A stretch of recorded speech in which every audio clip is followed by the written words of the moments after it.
but in case you run into the time, is it okay if this one goes over into yours? Nice and relaxed. So whenever you guys are ready. All right, we're ready. We're good. We're not the ones who... Okay.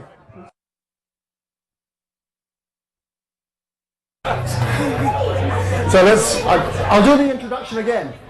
I'm going to talk here on the future of craft brewing, craft beer.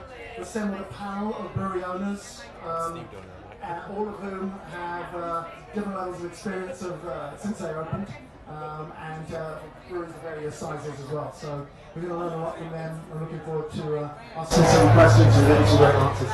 We'll start with Paul Sayler, and he can go first, introduce himself, and talk a little bit about the first thing he wants to talk about. Excellent. And if there's any time left over, we'll get to say something. So I'm Paul Sayler. I've been brewing for about 25 years. I began my professional career at Catamount Brewery here in Vermont, which was Vermont's first production craft brewery. And I started in 1990 as an apprentice there. After that, I moved down to the New York City area and worked in New York City, opening up brew pubs there and in Connecticut, and did that for the latter part of the 1990s. Came back to Vermont, feeling a little bit like a prodigal son, and started working on a project of my own up here. We've opened 2 breweries up here now. The first was a very small brewery in Bristol, Vermont, called Bobcat, and then 2 years after that, in 2004, we opened up our brewery here, which is connected to the restaurant American Flatbread, but the name of the brewery is Zero Gravity Brewing. And so we've been brewing here ever since, and I was the brewer there for the first 3 years, more like 5, and we now have a head brewer there named Destiny. I wanted to kick off the discussion talking about a particular moment that we're experiencing here in the brewing industry, which is this rapid expansion of brewery openings, particularly small brewery openings. And it's certainly been a big conversation subject among brewers because back in the mid-90s we saw a similar moment occur when quite a number of breweries opened up, I think in response to just that intense movement that craft brewing has always had, and the attractiveness of imagining that, you know, someone could open up a brewery in their own town, whether it was packaging or brew pub. And in the mid 1990s, so many places opened up that did not have sort of the backbone of business acumen or restaurateur skill, and quite a number of places went out of business at that time. So you could call it a bit of a bubble, but I hate using that term because our industry has always been rapidly expanding. It never, since the point when American craft brewing kicked back into gear in the 1980s, we've never slowed down. So what happened in the mid-1990s, I think, was a little bit of a blip, and quite a number of those breweries did survive and continue to make great beer. So I think that what's happening right now is a very interesting phenomenon where our movement is maturing, the customers are maturing, and people are becoming fascinated by hard-to-find beers that are, in some cases, very advanced and complex in terms of their makeup. And as a result, there's been a movement within or beside brewing called beer trading, where people are acquiring these hard-to-find beers and passing them back and forth between each other, and that's added a really interesting quality of value added especially to the small brewers like Hill Farmstead and Sean Lawson's brewery, Lawson's Finest Liquids. Both breweries have made a choice to remain intentionally small, and because of this beer trading moment and also just a fascination with smaller breweries, these breweries are able to charge more for their beer than has ever been possible in this country. So what that has meant, I think, is that a lot of very enterprising people have thought, okay, well, I can open up a brewery with 300 barrels production and make a go of it, and we will be able to do this. and I think that will probably mean that a fair number of people will learn the hard way that, especially in a competitive market, 300 barrels a year is a pretty tough place to be, especially if you're on the production side. But the main point I wanted to make and sort of open the discussion with is that there's nothing new about this. And what I think is continuing to happen is that American craft brewing is continuing to permeate the fabric of American society, just working its way further into the capillaries of the towns and cities of America. And we're just getting closer and closer to what existed back at the turn of the 19th century into the 20th century, when there were thousands of breweries. Sure, there will probably be a carrying capacity that we achieve eventually, but I think this is all healthy. There will be some folks who don't make it, but I'm applauding from where I stand right now and really excited about all that's going on. Thank you, Paul. Appreciate that. I'm going to hand the microphone over now to Steve Gagner, 14 Star Brewery. Would you give yourself a brief introduction and then maybe talk about what got you into the business? All right, evening. I'm Steve Gagner. I run a small packaging brewery of 300 barrels a year. And Money hand over fist. hand over fist. No. Well, a quick introduction to me. I'm not a professional brewer. I'm actually an Army officer by trade. Been in the service 18 years now. And what brought me... that's like saying, hey, thanks for being a brewer. It's just kind of what I've done. I was talking about you. Oh, yeah. What brought me to brewing was actually, I started home brewing a long time ago, and I won't get into all the details, it'll take forever. But I was stationed away in Afghanistan in 2010. Mostly to pass the time during our downtimes, I wrote the business plan out for a brewery just because of neat mental exercise, and I really liked home brewing. And it was completely wrong, and the numbers were awful. But when I came home, I thought, I'm this close to retirement, what do I want to do with life? And I really enjoyed brewing. I knew that it was going to be kind of a tough road to hoe. But we started out very, very small, and we've doubled and tripled our capacity 3 times so far, continuing to grow. So we're in St. Albans, which is kind of an area underserved by the craft beer market right now, partly because of the demographics and partly because there's just nothing there. The way I see us going forward is continuing our organic growth, growing as demand requires it, and I'll leave some of the more opinions on where this is headed.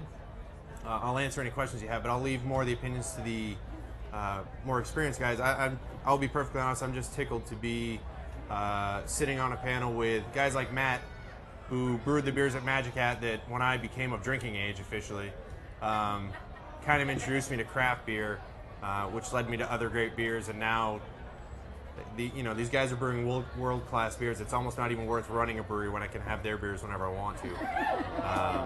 So I'll answer any questions you have, but I'll turn it over to Matt. Great. I'll just introduce Matt Cohen, owner of Fiddlehead Brewing, and yeah, you want to introduce yourself? Okay, absolutely. I'm going to take you guys back to a much simpler time, 1992.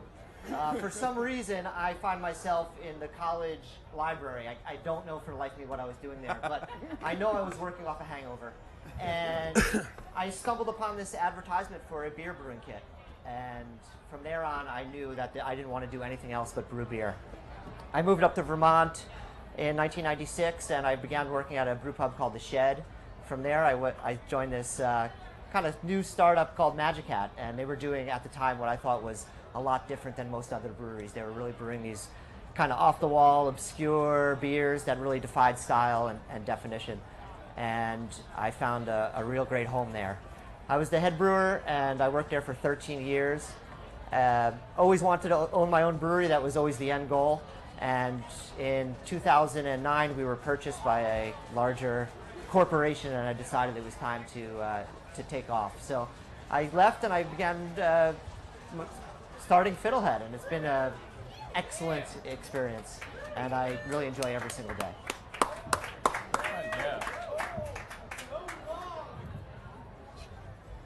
And last but not least, Dan Kenary, who is one of the owners of Harpoon Brewing. Thank you, Steve. Great to be here. We started Harpoon in 1986, and I have to say, it has been an amazing and wonderful journey since that time. And I don't think in our wildest dreams, Rich Doyle and I started Harpoon, ever could have thought that the American craft beer scene, the American beer scene, would have changed the way that it has. It's been absolutely spectacular. And you look at these guys next to me and what they're doing and have done, and I feel humbled to be up here with them. It's what an incredible industry we have. And when folks aren't in our business and they come in and see the camaraderie and the cooperation that we have amongst ourselves, it's truly something that is very, very special. And I hope we don't lose that as we get bigger and there are tens of thousands rather than hundreds of us in the business, that we always kind of keep that idea that, when we're together talking about great beer and making great beer, we lift all boats here. And it's been quite a ride. We started in the business as frustrated beer consumers back in the mid-'80s, for those few of us in the room who are old enough. It was a very, very grim and different world. It's like in the Wizard of Oz, when Dorothy, the house is black and white and then the door opens and the color is, it was all light lagers, and you could have changed the tap handles and people really would not have been able to tell the difference. And I'm not denigrating those beers, they're fine beers, but there was very little distinctiveness. So we were not home brewers, we were frustrated beer drinkers who loved beer and had traveled a bit in Europe and saw the history of brewing and the culture, and just came back saying, it's crazy that in the United States there are just no choices and nothing wonderful like this. So when we started, David Geary was doing his thing up in Portland, and Alan and Steve were brewing and starting to brew Catamount and White River. And that was the extent, other than the Anheuser-Busch plant of Merrimack, of the New England brewing scene. So for me, coming here and being part of the Vermont community as well as Massachusetts, it's something I never could have dreamed. And we travel to Europe now, which we do every spring. We take employees on a beer culture trip there. All the excitement's really here now. So we started these 15 years ago to kind of show our employees about the culture and the history, and now really I want to bring them to Burlington. So Be a lot cheaper. cheers, great to be here. A lot cheaper. A whole lot cheaper, yeah. Don't get any ideas, guys. We're not going to Europe. New Hampshire, maybe. No, I mean. So I take it we're all pretty optimistic about the future then. Yeah, absolutely. I think that there is a certain aspect to American beer economy which is kind of cutthroat, but we started out as a group of comrades and still are. There will inevitably be some aspect of that capitalist competition going on between breweries. But the reason that so many brewers love coming to the Vermont Brewers Fest and taking part in this is that we reconnect with each other and reconnect with why we're brewers, which is the esprit de corps. It's a sense that we're doing something radical. We're changing America, day by day, year by year. And there's room for all of us. As long as we can continue to convince people to drink interesting beer, I don't see the competition ever being something that has us hurting each other. So I feel really bullish about the coming 10 years. Steve, do you have any ambition to expand out of Vermont? Currently, to be perfectly honest, no. This business was started to be a retirement business for Matt and I, and to sustain several employees. So we're actually looking at growing to the point where we can be a northern Vermont brewery, service those accounts, have a manageable amount of production, and still be involved in the day-to-day operations of the brewery until my body can no longer take it. To answer your previous question, if I wasn't optimistic about the future of craft brewing, I sure as hell wouldn't be sitting here right now. I'd get out while the getting's good. What about you, Nadia? Plans for growth? Plans for growth. I'd like to continue to brew beer in Vermont for Vermonters. I feel that your home market is the easiest market to sell beer. I disagree a little bit with Paul in the sense that I am a little bit nervous about the future. I feel that, as Paul said, a lot of us got into, Dan's a good example, got into beer because we wanted to make better beer, and that for a long time, that seemed to be the trend. People see a lot of dollar signs now, and I see a lot of people getting into this industry for what I consider the wrong reasons, and that's just a way to get rich. And as a result, these people are they're not brewers and they're not really making the best quality beer, and that's going to hurt the industry. And I think that is going to be the biggest challenge as we continue to grow, is that quality is being kept up, and that people are really passionate about what they're doing. Dan, do you see a similar challenges? I do, and you know, we all lived through the housing crisis and other situations. The pendulums always tend to overshoot. It's just, the capitalist system is a reflection of human nature, and we lived through the mid to late 90s when there were some big national contract brewed brands going out of business, and they cut their prices, and it really got ugly. And you know, from where we sit, and we're in 26 states, so a little different than the other folks up here. We've not added any territory in over 5 years, so we're not adding territories for growth. We're focusing on our home market. 70% of our business is still New England, but there's an awful lot of capacity being built right now. And one law that is always true is the old law of supply and demand. And if the growth slows down at all with all this excess capacity, you'll start to see pricing. We've seen terrible pricing in New Hampshire, not that far away, where folks are cutting prices to maintain volume, and that will be a real challenge for the industry, and especially for the startup brewers who've sunk a lot of money into their new breweries if prices start to cut. So I do have concerns, having lived through the 90s, that you know, if we're not careful and folks don't not only pay attention to the quality of their beer, but also to their financial situation, people could make bad decisions that could end up harming a lot of us. Thank you, Dan. Looks like we've got got most of the important questions in already, but apparently you have an announcement. The festival's now closing. We are evacuating due to severe weather conditions coming in very quickly. Please make your exits. You can exit to the south to Main Something Street. I said? You can exit to you can exit north to the condos. Get immediately to a safe place. You must be on rubber. You guys want to come to my car? Festival site immediately. All the tents are not grounded. You are in danger. The festival's now closing. Please make your way to the exit immediately. We didn't turn around. Is this a metaphor? Oh, yikes.